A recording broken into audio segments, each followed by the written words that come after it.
What's up, guys? It's CC coming back at you today with another video. Today I'll be showcasing y'all my Albaz Mekk-Knight deck profile. Without further ado, let's get right on into it. Okay, starting things off, we will be playing triple purple Mekk-Knight Purple Nightfall. This is one of your combo pieces, one of your main starters for the deck. Purple Nightfall's effect is if there are two or more cards in this card's column, you can special summon this card to that column, which all the Mekk-Knights have that first same effect. But his effect is you can quick effect banish himself to search any Mekk-Knight monster that you need. And during your next standby phase, he comes back to your field. So, really good card. Next, we run triple Mekk-Knight Blue Sky. I would say this is your Purple Nightfall and Blue Sky is your 1 and 2 combo starters respectively. Mekk-Knight Blue Sky has the same effect, 2 or more special summon, but his effect is depending on how many cards is in the column that he special summons to that your opponent controls, you get to search that many Mekk-Knight cards. So if your opponent controls 2 cards in that one column that he special summons to, you get to search 2. Most likely, most of the time, it's going to be just 1, sometimes 2. Very rarely is it 3, but it can happen to get 3 searches. Next, we play 2 Shifty Boy, Mekk-Knight Indigo Eclipse. Same thing, 2 or more, special summon himself. And then his effect is quick effect. You could target one Mekk-Knight monster you control and move it to another zone. So, for instance, if he's in this middle zone, you could activate his effect to target himself and shift him to any zone you want. So it comes up really good, especially with the spell and traps, because some of the spell and trap cards pretty much says if you control a Mekk-Knight in a column, all your opponent's either spell or traps or monster effects are negated in that column, which is extremely good. Next, I run 1 Mekk-Knight Red Moon and 1 Yellow Star. Red Moon's effect is quick effect. You can banish 1 Mekk-Knight monster from your graveyard and target 1 monster in that card's column that your opponent controls. Destroy it. Same thing with Yellow Star. Banish a Mekk-Knight from the graveyard to target a spell or trap, and it's in the same column as this card, and destroy it. Next, I run triple Fallen of Albaz. I know. Y'all are like, what in the world is this contraption doing in here? Well, I consider Albaz my normal summon. Even though he still gets his effect off special summon as well, I consider this my normal summon. Now, when Fallen of Albaz is normal or special summoned, you can discard 1 card and fusion summon 1 fusion monster from your extra deck that lists Albaz as one of the materials. But here's the kicker, and here's the fun fact. You can use monsters your opponent controls as the other fusion material. So if you would, as a pseudo super poly, if you will. So you can normal summon this or special summon it, discard a card, and then suck up one of your opponent's monsters. If they have a Dragoon and they don't negate this by off chance, you could suck up their Dragoon with this. It is really good. Why would you not do it? So, yeah, that's why I run that. Now, for other notables, I'll play 1 Dino Wrestler Prankertops. This is a going second deck. So why not get a free special and a free pop if we need it? Next, I run triple Ash Blossom Enjoy Spring for my hand traps. Most generic hand trap. You can play this in any deck and it will do just fine. We are going second, so I do play Nibiru the Primal Being. A well-timed Nibiru sets you up in a nice spot, really. So that's why I run it. And yes, I know I'm going to get criticized for this, but I play the Dragoon package. 1 Dark Magician and Red Eyes Black Dragon. I know, go ahead and roast me in the comments. Also, we run 3 fusion deployment.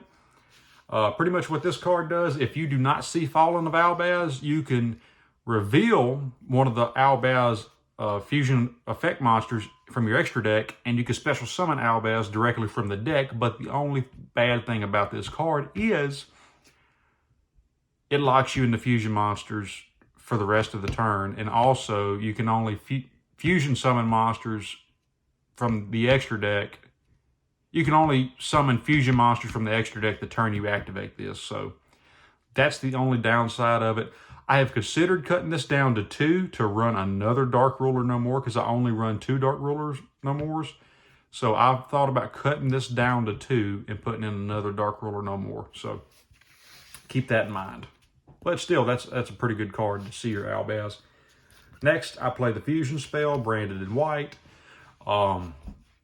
Like I say, it's a fusion spell card, you know, from your hand or field as material. But if you're using Albaz as a fusion material, you can also banish monsters from your graveyard as well.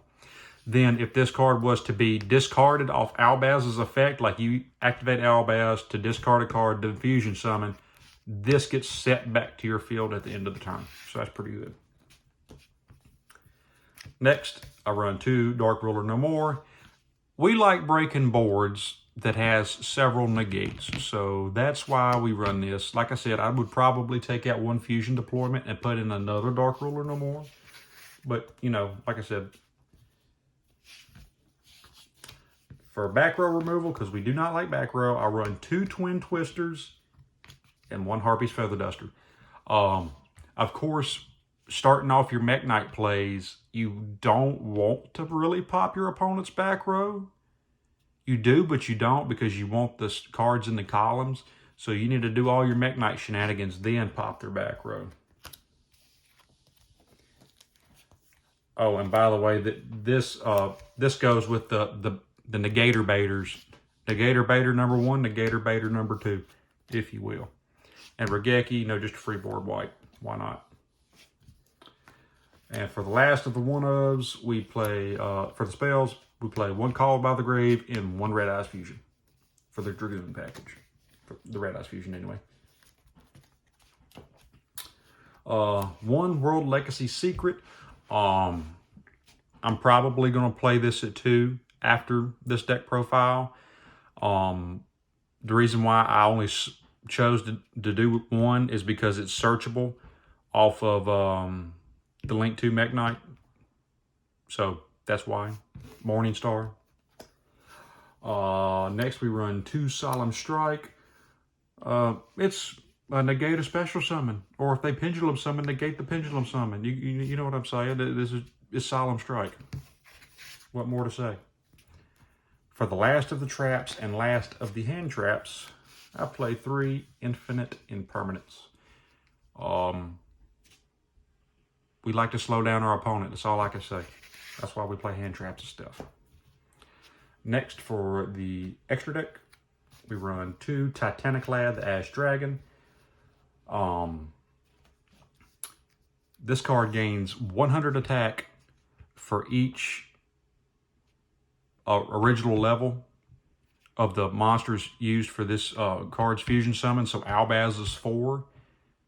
And typically the monster that you're going to use, or level of monsters that you're going to use, is at least level 6 or higher. So at minimum, this card gains 1,000 attack.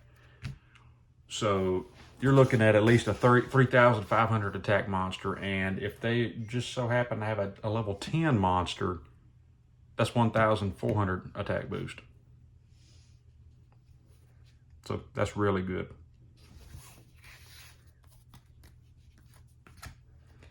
Next, we run Brigand the Glory Dragon. This requires Albaz and a level 8 or higher monster. This card cannot be destroyed by battle. And as long as you control this monster, your opponent cannot target other monsters you control with card effects. So that's really good. And then if this card would leave the field by, I do believe, battle or card effect. Oh, during the end phase, if this card was sent to the graveyard, because it was sent there this turn, you can special summon a Fallen of Albaz from your deck. So let's say they get rid of this. Like you summon this, you pass your turn, and then on their turn, they get rid of this. During the end phase, you can special summon an Albaz to the field, activate Albaz's effect to discard a card, suck up one of their monsters, and you're right back into it. So, yeah, that's pretty good. Next, we run 1 Albion the Branded Dragon. And this card says, if this card is fusion summoned, you can fusion summon 1 level 8 or higher fusion monster from your extra deck except itself by banishing fusion materials listed on it from your hand, field, or graveyard. So yeah, really good. And then next, of course, we rerun 1 Red Eyes Dark Dragoon. It's a pop 2. It's a Omni Negate. You cannot target or destroy this card with card effects. And for each monster it pops, or each card it pops. But you know what I'm talking about. When this card does what it does, it gets 1,000 attack boost. You know what I'm talking about. Before I get tongue-tied. 1 Anaconda. Because you know my Anaconda don't want none. Unless, okay, no more, going on. 2 Mekk-Knight of the Morning Star. You know, pretty good monsters. You know, it requires 2 monsters, including the Mekk-Knight. And get your Search of a World Legacy card. So, World Legacy Succession, that's also another card that I forgot to mention, it's a spell card that's pretty much a monster reborn as long as you got a link monster on the field with pointers. So that would be another card that I would recommend y'all playing in here, at least as a one-of, because this card can search it, and also your World Legacy Succession, or not Succession, ain't it? No, World Legacy Secret. Yeah, that's right. Succession, Secret, you know, it can search that stuff, so why not? Next, we run 1 Mekk-Knight Spectrum Supreme. If there's no cards in this card's column, this thing can attack directly. That's all I gotta say for that one.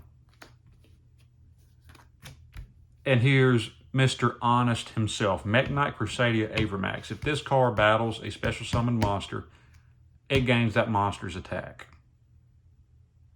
So if this thing is fighting the Blue Eyes White Dragon, it's going to gain 3,000 attack when it attacks that Blue Eyes White Dragon. You see what I'm saying? It'll hit you in the jaw, as DP Widegoat would say. We run 1 Borreload Dragon and 1 Sour Yugioh. This is to help you kinda OTK. I mean, this could be Boral Sword. You could swap Borreload for Boral Sword, but you know, Borreload could easily just snatch steal the opponent's monster. Sour Yugioh would kind of help dig further into the deck if we so need it. And next, we run 1 number 38 Hope Harbinger and 1 Dingirsu, the Archist of the Evening Star. This is an Omni Negate, and this is a banish on summon. Yep. All right, guys, that has been it for the deck profile. I hope y'all enjoyed. If you would, please leave a like, comment, and subscribe. And as always, thank you for watching, and I will see you next time.